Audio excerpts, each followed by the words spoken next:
dessinée Jung, juste derrière, qui est en train de faire des petits dessins dans ses bandes dessinées.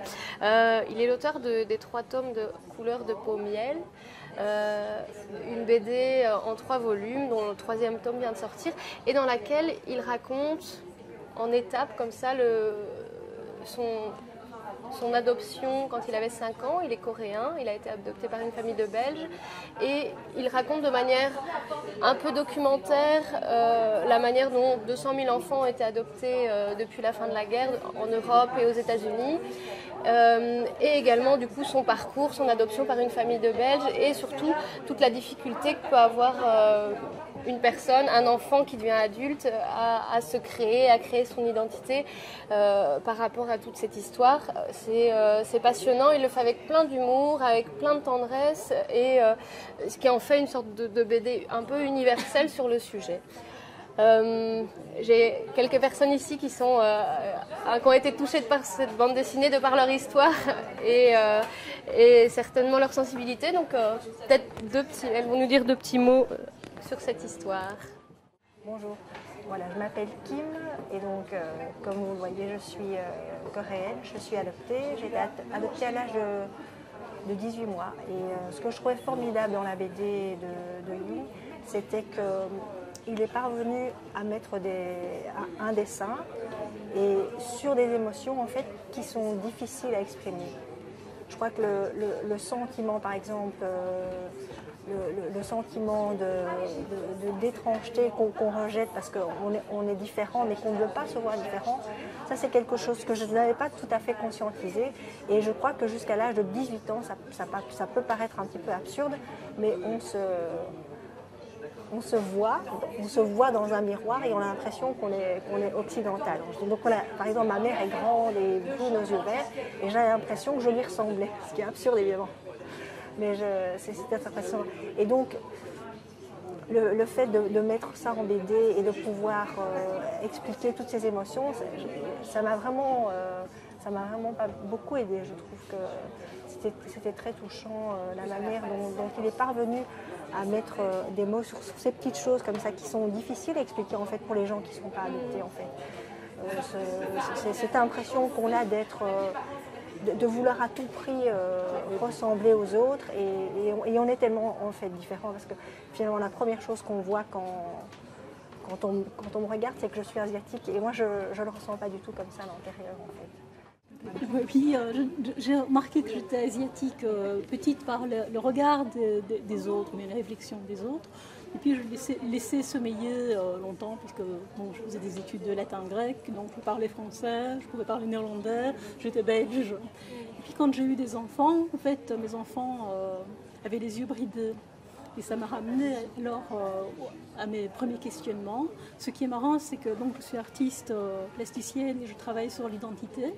Et que en fait, c'est notre génération, donc Jung et Mi et Cathy Minjon qui a fait une représentation aux poches il y a pas longtemps, qui retravaille donc ces questions identitaires.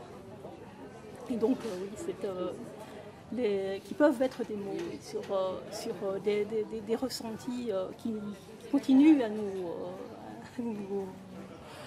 nous inquiéter. Et ce qui m'a beaucoup touchée dans son 3e tome, c'est la disparition de sa sœur. Donc beaucoup de Coréens adoptés se sont suicidés, beaucoup d'adoptés se suicident parce qu'ils ont un tel mal-être que ça les étouffe. Et moi j'ai une question, est-ce que vous êtes déjà retourné en Corée 2 fois avec mes enfants. Ouais. Oui, quand les questions se sont posées. Et ils ont beaucoup aimé. Et il y a quelque chose que vous avez pu retrouver, des réponses justement Des réponses absolument pas. C'est ça que j'aime bien aussi dans son travail, c'est qu'il n'y a pas de réponse, pas vraiment de tout est un peu nébuleux. La réponse n'est pas celle qu'on attend, j'imagine. La réponse c'est une sorte d'apaisement. Il y en a qui retrouvent leur famille, il y en a qui sont rejetés par leur famille biologique, donc, et puis il y en a qui n'ont pas de réponse parce que les papiers sont trop flous et qu'il n'y en aura jamais. Moi, j'ai pas encore eu le courage de partir en Corée, mais j'ai l'impression que si on part en Corée avec l'espoir de trouver quelque chose qui va combler un manque, j'ai l'impression qu'on s'égare parce qu'en fait, Je crois, je n'ai pas été, évidemment c'est compliqué de le dire, mais j'étais au Japon et je me suis rendu compte à quel point en fait j'étais pas du tout asiatique. Je crois que si on part en faisant la démarche de se dire qu'on va retrouver des gens qui nous ressemblent enfin, c'est vraiment une illusion parce qu'en fait on ne ressemble pas du tout. Oui, comme du coup tu ne l'as pas encore lu, mais comme dans le tome 3 où finalement la réponse est vraiment pas celle qu'il attend, mais elle permet de continuer, j'imagine. En Corée et au Japon, j'étais au Japon aussi, je me sens plus à l'aise parce que je me sens moins différente physiquement. Donc il y a mais par les Coréens, nous ne sommes pas reconnus comme Coréennes. On a des mimiques et des manières de penser donc, tout à fait européennes. Oui. Merci pour ce témoignage, c'est vraiment super. Ça t'a servi à raconter cette histoire et j'imagine à avancer par rapport à tout ça. Et maintenant, la BD, est-ce que tu continues? Est-ce que ça te sert toujours d'exutoire ou est-ce que... Alors moi je pense que depuis que j'ai commencé la bande dessinée, je pense que j'aborde de manière récurrente toujours les mêmes thématiques. Et moi la thématique qui m'intéresse c'est la quête identitaire. Ici je dois parler d'identité. Je pense qu'on ne peut jamais se donner une identité définitive. Voilà, je pense qu'elle est toujours en devenir et toujours à construire. Donc c'est vraiment un travail que j'ai fait sur la quête identitaire dans Couleur de Pommier. Et donc si on part du principe qu'elle est toujours en devenir, je pense que je continuerai à raconter des histoires sur le même thème. Sur le même thème. Ouais. Voilà. La prochaine bande dessinée sur laquelle je travaille, c'est un gros bouquin de 450 pages. C'est une fiction. Oui, voilà. Peut-être que tu vas toujours parler du même thème, mais l'autobiographie, j'imagine que là, on a eu à peu près... Oui, bien sûr, oui. Mais en même temps, ce ne sera pas ma première fiction. Oui.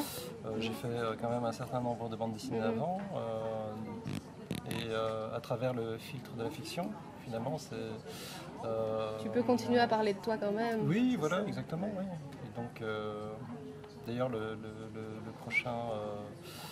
la prochaine bande dessinée, c'est une histoire sur la résilience.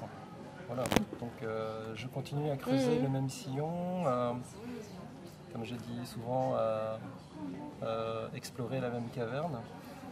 Et puis ça m'intéresse, parce que moi je suis arrivé à la bande dessinée, au dessin, parce qu'un jour je me suis aperçu que j'étais différent des autres. De mon frère, de mes sœurs, puisque j'ai été adopté. Et donc j'ai ressenti le besoin d'extérioriser et d'exprimer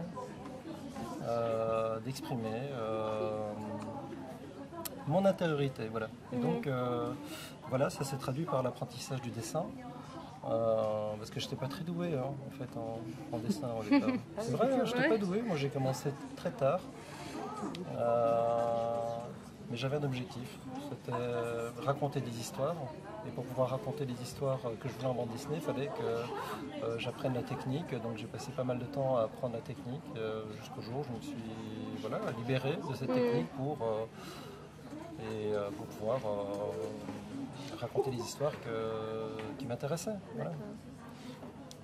Chouette. Super. Et ça donne ça. Et ça donne ça. Bravo. On a hâte de voir la suite en tout cas.